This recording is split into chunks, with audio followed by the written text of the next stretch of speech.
매번 애 왜 안 생기냐며 들들 볶였다는데 듣기만 해도 눈앞이 캄캄했습니다. 제가 살려면 이번에도 야반도주가 답인데 저는 이 동네를 떠날 수가 없었습니다.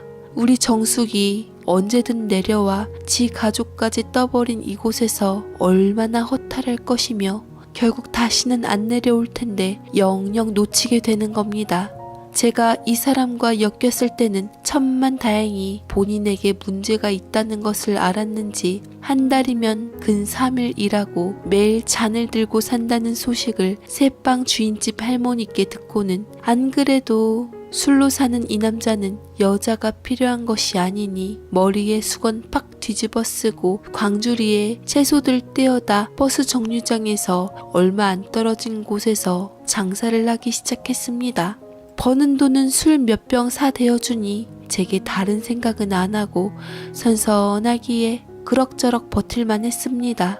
그렇게 꼬박꼬박 술 사대며 가끔씩 집에서 나온 파지 모아다가 쥐어주니 실실 웃으며 제게 딱히 손을 대지도 않았고 오전 오후 물건을 조금씩 떼어 해가지고도 좌판을 펼쳐놓아 퇴근길에 반찬거리를 할 수 있게 해 제법 단골이 잡혀서 벌이가 좋아진 저는 이후로는 술이 아니라 용돈을 쥐어주며 집에만 있으면 골병 든다며 술친구라도 찾으라고 남편을 밖으로 돌렸습니다.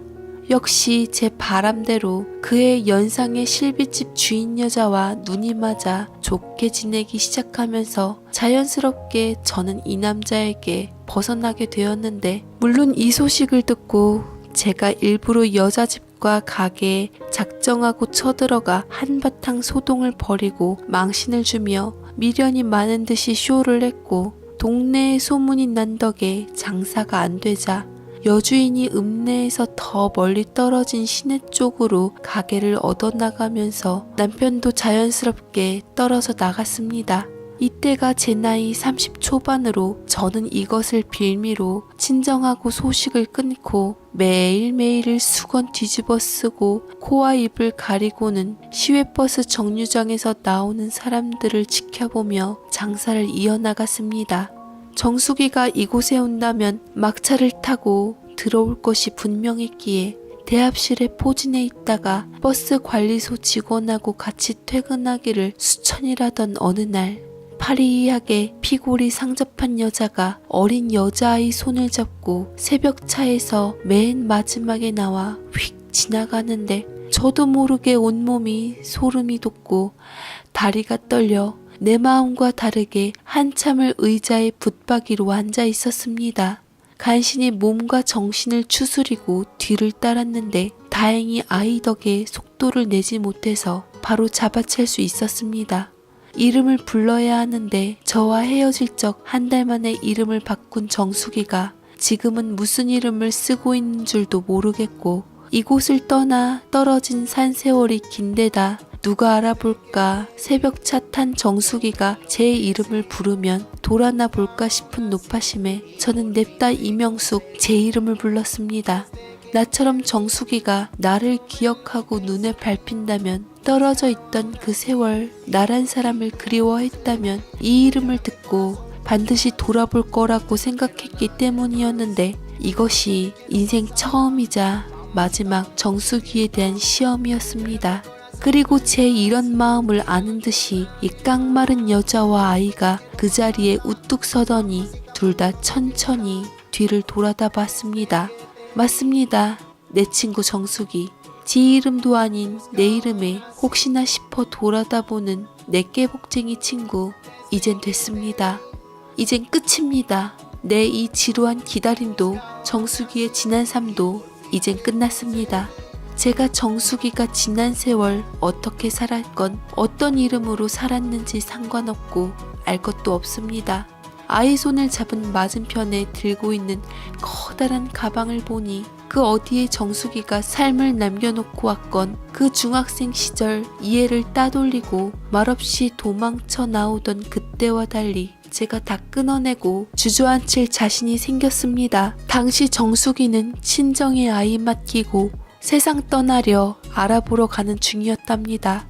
지금은 별것 아닌 결핵, 우리 국민학교 다닐 적 겨울마다 우표같이 생긴 표딱지 크리스마스 실 팔았는데 이 환자들 돕는 거라더니 정수기가 이 병이랍니다. 당시 선생님이 이 병은 약만 잘 먹고 밥도 잘 먹으면 괜찮은 병이랬는데 정수기가, 내 반쪽이나 다름없는 정수기가 겨우 이따위 병에 걸려 죽는다는 소리에 콧방귀가 나왔습니다. 저는 예전 그 전파사 남자 셋방에 내내 살다가 주인집 할머니 돌아가신 후로 관리도 안 되고 귀찮아서 팔아치우려는데 영 주인이 안 나서 골치라는 딸내한테 싸게 집을 이어받아 보기와는 다르게 기반이 잡힌 상태로 정수기가 평소 제 바람처럼 안나라는 예쁜 이름을 지어준 잠든 아이의 머리를 한번 쓰다듬고는 정수기를 붙잡았습니다. 내가 왜 여기 못 떠나고 있었는지 너는 모를 거다. 한마디 언질없이 널 버리고 도망 나온 그때 일로 얼마나 가슴앓이를 하고 후회했는지 말이라도 해볼 것을. 정수기 네가 어떤 모습으로 무슨 말을 짓거리건 내가 정신 차리고 그냥 집에 내려와 쌈박하게 머리 밀리고 두들겨 맞더라도 그냥 고향에서 살자 말이라도 해볼 것을 하고 말이지. 머리야 다시 자라지만 땅은 우리를 탓하지 않고 품어주는 존재인 것을. 부모란 것도 아무리 역정을 내도 한쪽은 밤에 슬그머니 들어와 약 발라주지 않나. 정수기 너희 부모님 나 볼 적마다 너 생각나서 못 보겠다고 결국 고향 떠나셨다. 그래, 너는 이제 끈 떨어진 년이지. 그래, 서록 아저씨 아줌마 계셨더라도 정없게 아이 딱 떨구고 너 사라지면 퍽이나 네 생각 하나하나나 잘들 사시겠다. 응? 안나 이해는 이제 어쩔 거니? 이제 너 죽으면 이해도 끈 떨어진 년인데 혹시라도 말인데 나한테 남겨놓고 갈 생각일랑 말아라. 나는 내 애도 안 낳았는데 정숙이 네 애 키우게 생겼니? 이 아버지가 누군지나 알아? 보나마나 멋진 오빠 사이에서 생겼을 텐데 속이 차 있는지 안 찼는지 나는 모를 일이고 만약이라도 여기 놓고 도망가면 나 이 애 시설에다가 가져다 줄 테니 그리 알아. 나 정숙이 네가 그때 내 돈 가져간 거 다 알아. 물론 다시 주긴 했지만 찬찬히 세어보니 10,000원이나 비던데 너 나한테 빚진 거야. 그게 중학교 3학년 때 일이니 이자 붙이면 그게 얼마야? 너 언젠가는 여기 오겠더니 낚아채려고 내가 대합실에 죽치고 있었던 거 모르지 요거사? 감히 이명숙 돈을 낼름하고 어딜 가겠다는 거야. 결에 그까짓 거? 약 잘 챙겨 먹고 잘 먹으면 별것도 아니라는데 엄살이나 부리고 말이야. 16살에 16년치기 돈 가져간 천하의 김정숙이 추잡스럽게 어디서 아픈 소리야? 무슨 지가 비련의 여주인공이라고 결핵으로 죽네만의 엄살이야? 야, 결핵? 저기 부잣집 공주님처럼 살던 아가씨들이나 죽지 우리같이 촌사람들은 그런 걸론 죽지도 않아. 골골거리면서도 수십 년을 살아. 걱정 마. 우리가 평균보다 더 오래 살면 돼. 혹시나 하는 말인데 이래봬도 나 집주인이다? 방 내줄 테니 편히 애 키우면서 몸이나 추스려. 어디 도망갈 생각 말고. 이건 내가 너 떼어놓고 도망 나온 것에 대한 값이니까 미안해 말고. 너도 20년 전 떼먹은 내 돈 10,000원 이자 붙여 갚을 생각해. 어마어마할걸 그거? 다음날 저는 도배쟁이 불러 옆방을 예쁜 벽지로 도배하고 정숙이 전입신고하면서 이제 5살이라는 안나 출생신고를 했습니다. 애비 이름은 대충 제 남동생으로 적어내고 엄마 성을 물려주었는데 와중에도 정숙이는 이왕 가짜로 적을 거 아버지를 조씨로 하면 더 이쁠 것 같다고 중얼중얼. 긴장이 풀렸는지 참말로 그 상황에서도 철없는 농담을 하는데 웃음 속에서도 내 친구 정숙이를 찾은 것이 실감이 되어 눈물이 나서 혼났습니다. 깍쟁이 같은 정숙이가 그래도 아무 사람하고는 안 사귀었는지 안나는 참 똑똑하고 영민한 아이였습니다. 제가 엄마 일어나면 약 이거 순서대로 먹이고 밥 안 먹거들랑 이모 어디에 있으니 얼른 이모한테 이르러 와야 해 하니 그대로 따르더니 학교 들어가서도 받아쓰기 100점 아니면 받아오질 않는 나이로 제법 또렷하니 요거 뒤 밀어주면 제 밥벌이는 하고 살겠구나 싶었습니다. 저는 정숙이 덕에 토끼가 뛰어놀 것 같은 밥상을 호랑이 밥상으로 바꾸고 버스 정류장에서 하던 야채 좌판도 때려치우고 작은 손수레 하나 굴리며 순대와 튀김, 떡볶이로 업종을 바꿨습니다. 안 그래도 오며 가며 학생들에게 인기가 좋은 곳을 봐둬서 탐내고 있었거든요. 입맛 없는 정수기가 오소리 감투와 가내는 반응을 보여서 이거다 싶어서 미리 뚝 떼어 보관하고 챙겨 먹일 수 있어 금상첨화였습니다. 혹시나 싶어 형제들에게 정수기 나와 했으니 그 집에서 소식이 오거들랑 내게 연락하라고 얘기를 해두며 저도 친정과 좀 풀어졌는데 이것도 정수기가 제게 준 선물입니다. 이 모지리가 그 잘 사는 집에서 실속 못 차리고 안 챙겨 먹었는지 몸이 안 좋아서 쉬러 온 것을 내가 낚아채 데리고 있다고 말해서 아무도 자세한 내막은 모르고 안나 아버지도 그 집 운전수였다는데 사고로 먼저 갔다고 둘러쳐 두었습니다. 정수기가 또 시집 갈 것도 아니고 좋지도 않은 이야기 미주알 고주알 남들이 자세히 알 것 없습니다. 제 말대로 정수기 요것도 촌사람이라 좋아하는 순대부속 내장하고 밥 잘 챙겨 먹이니 살도 도독하게 올랐고 결국 균마저도 이겨서 완치 판정 받았습니다. 저 없는 날엔 엉덩이가 근질근질한지 마당 나와서 텃밭에 난 풀 뽑고 조물조물 살림하나 싶더니 기어이 저 순대 파는 데까지 붙어서는 장사를 돕기 시작하는데 어찌나 넉살 좋게 말을 받아치는지 넌 그냥 의자에 앉아 손님하고 만담이나 해라 했더니 손님 나이 따라 치고받으며 2,000원어치 사갈 거 5,000원어치 사가며 톡톡히 보탬이 되었습니다. 안나가 여중생이 되면서 저희도 왠지 숙연해져서 포장마차 말고 우리 가게를 얻어 조용히 장사하자 합심해서 가게를 꾸렸고 이번에는 김밥까지 메뉴를 추가하니 제법들 반겨 가게세는 물론 인건비까지 쏠쏠하게 충당되었습니다. 안나는 우리 인생을 관통한 사춘기 시절을 맞았는지 어쨌는지도 모르게 얌전하고 공부밖에 모르는 나이로 키는 지 엄마보다는 작지만 이모로 통하는 저에게 아주 살갑습니다. 언젠가 우리 안나가 늦게 끝나서 지 엄마 재우고 마중을 나가는데 제 손을 붙들고 한 이야기가 지금도 귀에 선합니다. 이모, 나 이모 만나던 날 기억해. 그리고 그날부터 우리 엄마가 달라진 것도 여기 내려오기 전에 서울에 있을 적에 있잖아. 엄마가 가끔씩 날 보면서 생각에 잠기더니 내 손잡고 산책하자며 괜시리 한강가 쭉 걷고 그랬거든? 발에 찰랑찰랑 물 들어오는데 나를 자꾸 옆으로 밀어서 내가 엉덩이로 그럴 때마다 엄마 막 밀면서 땅으로 올려놨거든. 이제 엄마가 왜 그랬는지 알아. 밤차 타고 말 한마디 없이 10시간을 내려오면서 아 이제 산인가 보다 했어. 맨 산만 굽이굽이 펼쳐져서 새까만 밤 처음 보는 곳에 내려서 이모가 이모 이름으로 엄마를 불렀잖아. 그런데 나 그 밤에 이모가 불렀을 때 나도 알았어. 그 이름 엄마가 항상 말하던 친구 이름이었거든. 엄마랑 내가 돌아다 본 이후로 엄마하고 내 인생이 바뀐 거야. 이모는 같은 여잔데도 꼭 아빠 같아. 엄마는 이모 만난 이후론 안 울거든.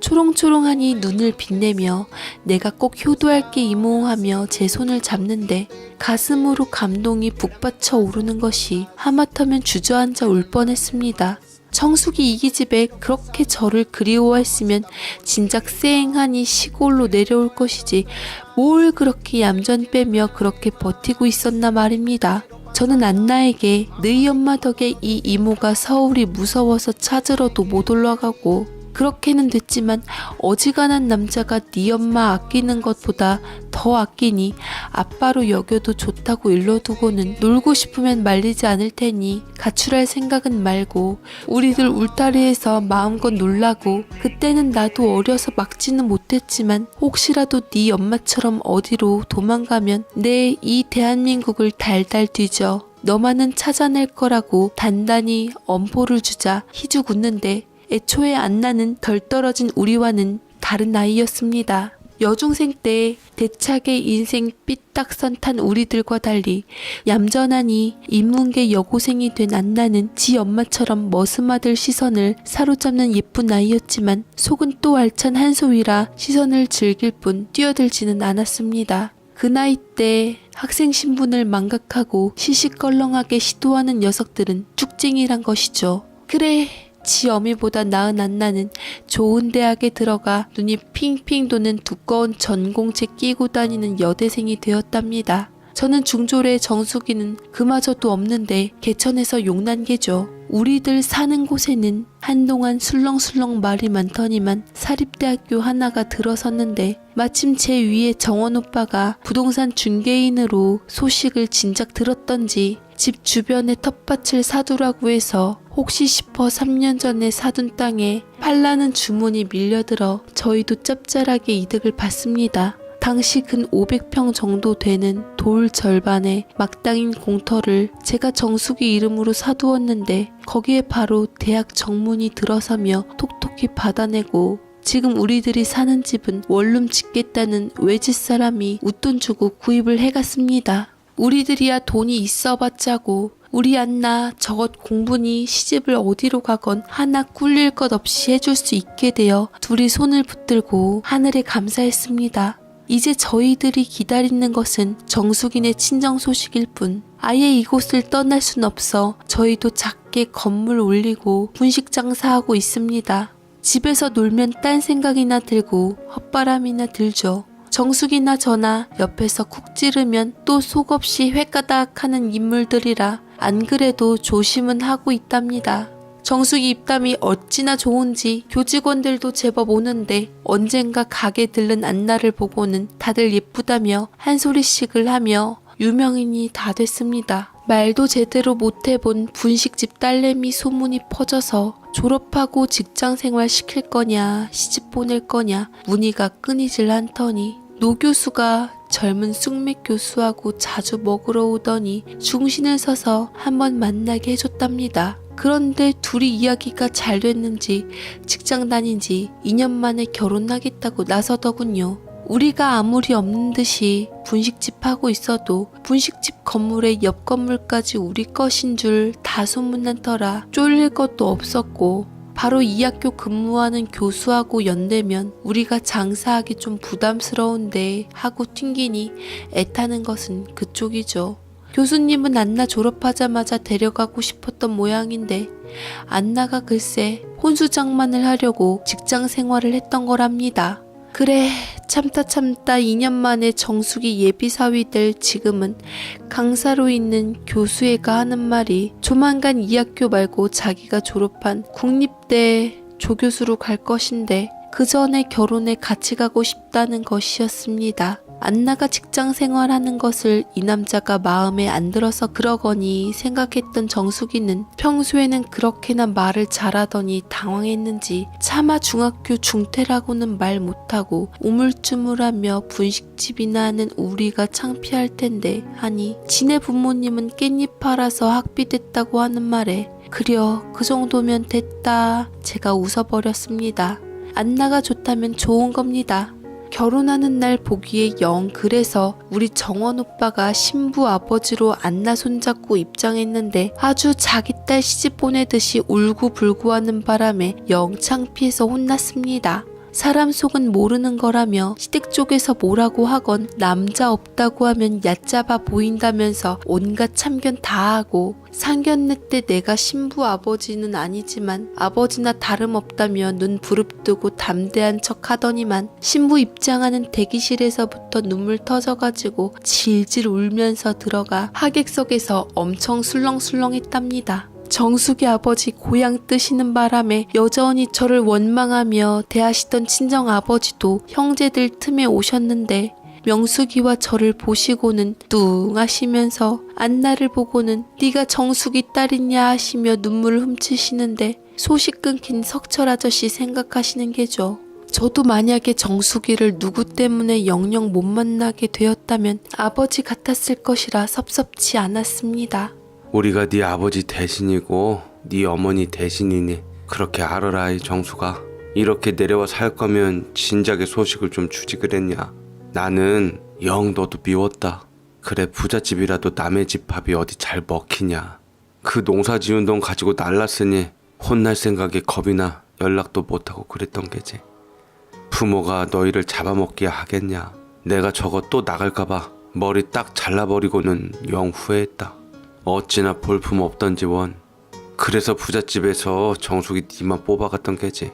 그전까진 명숙이 저거 중간치기는 하지 그랬다가 깜짝 놀랐어. 내가 알았으면 머리 안 잘랐어.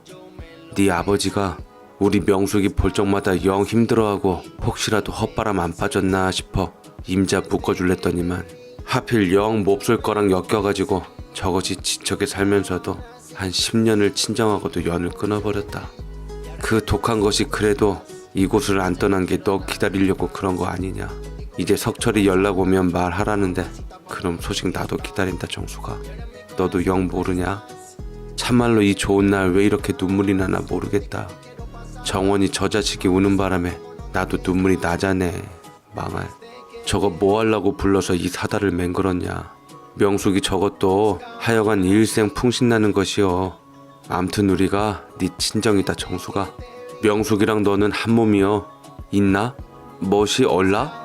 뭔 이름이 그려? 그 아도 명숙이 딸이나 마찬가지고 나도 석철이랑 한 몸이나 마찬가지였어.